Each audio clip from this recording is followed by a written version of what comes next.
Assalamualaikum warahmatullahi wabarakatuh. Jumpa lagi dengan Ibu. Kali ini kita membahas mengenai bab 3 ya, pewarisan sifat. Nah, sebelum kita masuk pelajaran, seperti biasa kita berdoa dulu menurut agama dan kepercayaan kita masing-masing. Berdoa dimulai.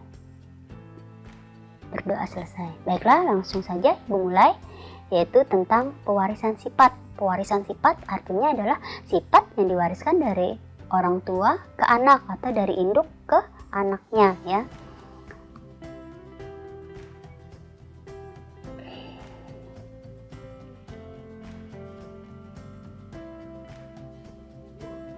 Nah, adapun yang akan kita bahas pada pewarisan sifat ini, yang pertama adalah gen, kemudian kromosom, monohibrid, dihibrid, kemudian intermediate, teknologi reproduksi, dan penyakit menurun.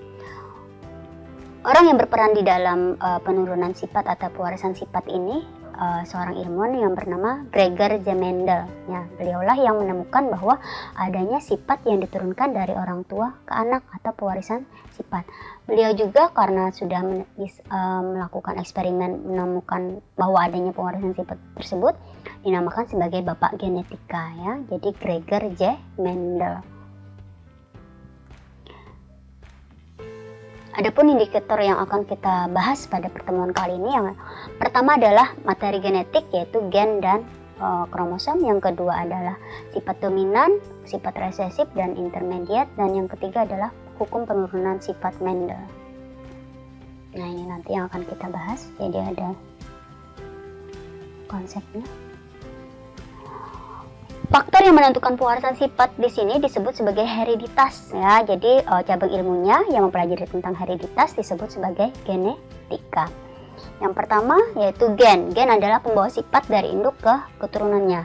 Gen di sini merupakan sepasang DNA yang terdapat di dalam kromosom. Jadi letaknya di dalam kromosom. Gen tersebut adalah sepasang DNA yang terdapat pada kromosom, dan kromosom itu sendiri terletak di dalam inti sel. Nah, jadi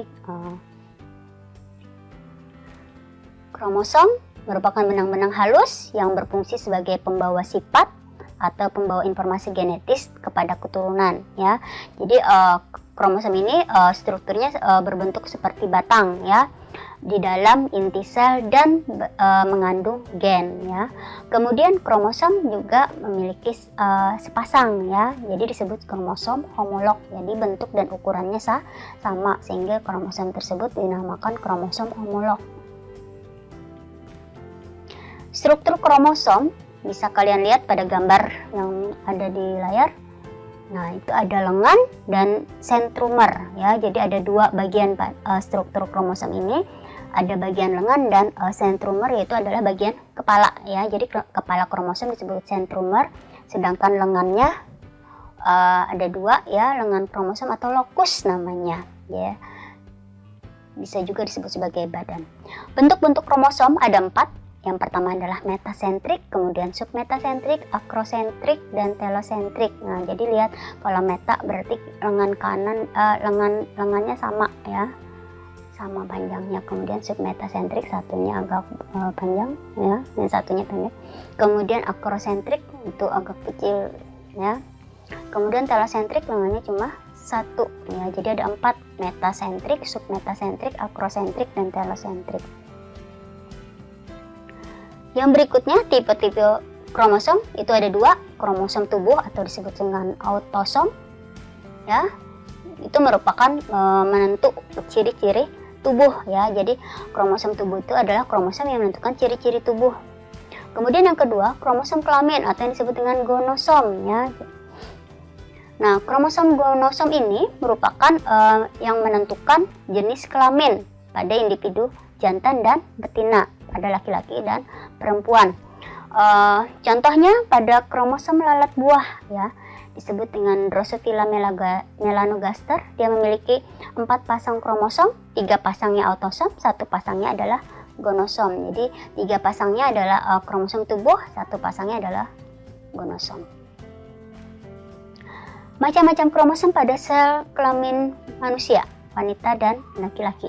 Kalau ada 2 macam, ada kromosom X dan kromosom Y. Kalau X adalah pada wanita, kromosom Y adalah laki-laki ya. Jadi karena bentuknya sepasang, maka kalau wanita XX ya, kalau laki-laki XY. Itu adalah penentu kromosom kelamin pada manusia. Jumlah kromosom itu berbeda-beda ya, jadi berbeda-beda setiap individu jumlah kromosomnya. Kemudian kromosom tubuh itu disebut sebagai bersifat diploid atau 2N. Kromosom gonosomnya atau kelaminnya itu bersifat haploid atau N. Jadi diploid itu berpasangan ya, sedangkan haploidnya tidak berpasangan. Jumlah kromosom pada satu tubuh manusia jumlahnya adalah 46 atau 23 pasang ya, 23 pasang kromosom. Jumlahnya 46 kromosom, 23 pasang. 22 sel tubuh atau autosom, satu pasangnya adalah gonosom. Istilah-istilah dalam pewarisan sifat. Yang pertama adalah parental. Parental itu menggunakan huruf P besar, itu adalah induk atau orang tua ya. Kemudian yang kedua filial. Filial atau F itu adalah keturunan. Kalau keturunan pertama anak, keturunan kedua adalah cucu ya. Jadi keturunan pertama itu anak, itu dilambangkan dengan F1. Sedangkan keturunan kedua F2 ya, anak kemudian cucu. Kemudian yang ketiga, istilah lainnya adalah genotip atau sifat-sifat menurun yang tidak tampak dari luar. Biasanya disimbolkan dengan huruf ya, huruf berpasangan.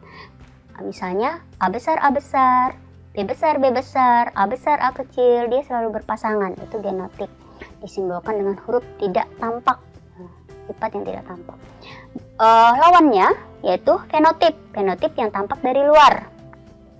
Contohnya buah besar, buah kecil, kemudian rambut keriting, rambut lurus, ya, kulit hitam, kulit putih. Nah itu berarti sifat yang tampak atau fenotip.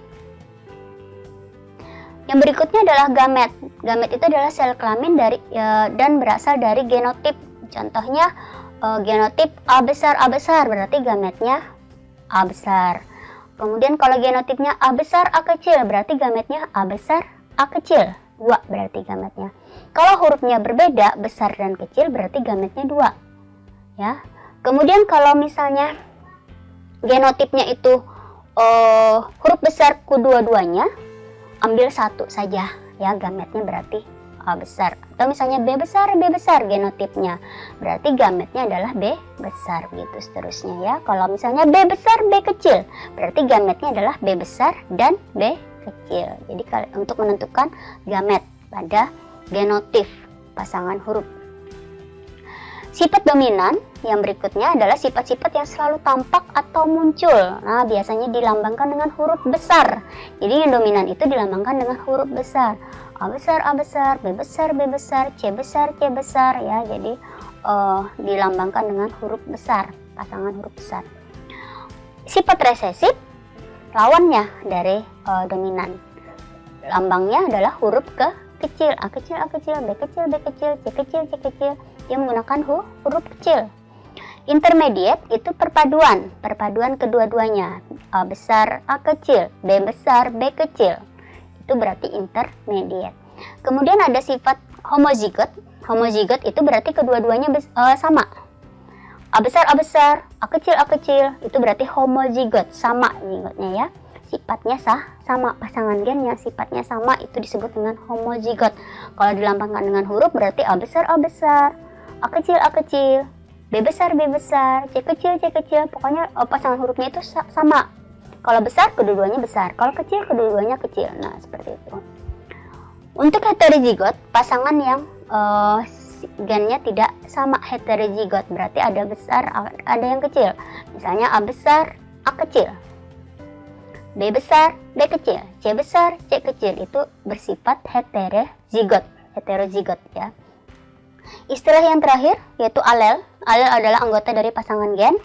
Misalnya Ibu contohkan di sana, yaitu ya, itu ada R, itu adalah gen untuk bunga warna merah.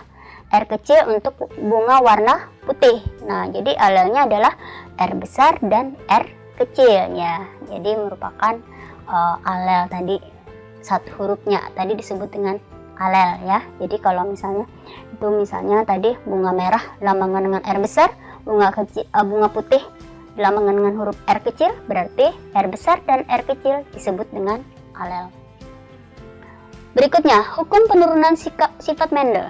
Kenapa jadi dinamakan Mendel? Berasal dari nama penemunya tadi, Gregor J. Mendel.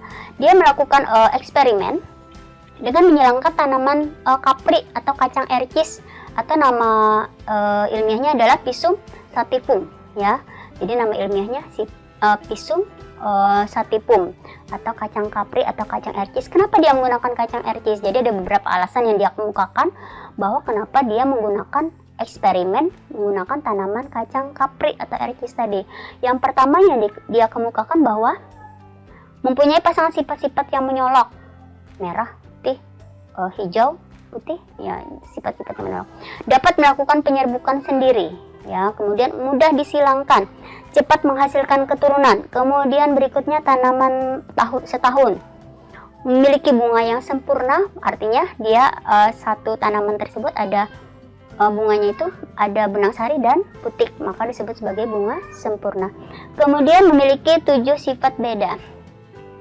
Mendel ini melakukan persilangan ini 2 macam, monohibrid dan dihibrid. Jadi ada 1 sifat beda itu disebut dengan monohibrid dan 2 sifat beda itu dihibrid, ya. Jadi dia melakukan penyilangan atau persilangan ada 2, yaitu persilangan monohibrid dan dihibrid. Kalau monohibrid 1 sifat beda, kalau dihibrid 2 sifat beda. Hukum Mendel ada 2. Yang pertama adalah hukum pemisahan secara bebas atau segregasi, berbunyi bahwa pada pembentukan gamet 2 gen yang berpasangan akan dipisahkan ke dalam 2 sel atau gamet secara bebas, ya. Jadi dia pembentukan gamet dua gen yang berpasangan tadi akan dipisahkan ke dalam 2 sel atau gamet secara bebas, makanya disebut sebagai hukum pemisahan secara bebas atau dikenal dengan segregasi. Hukum Mendel 1.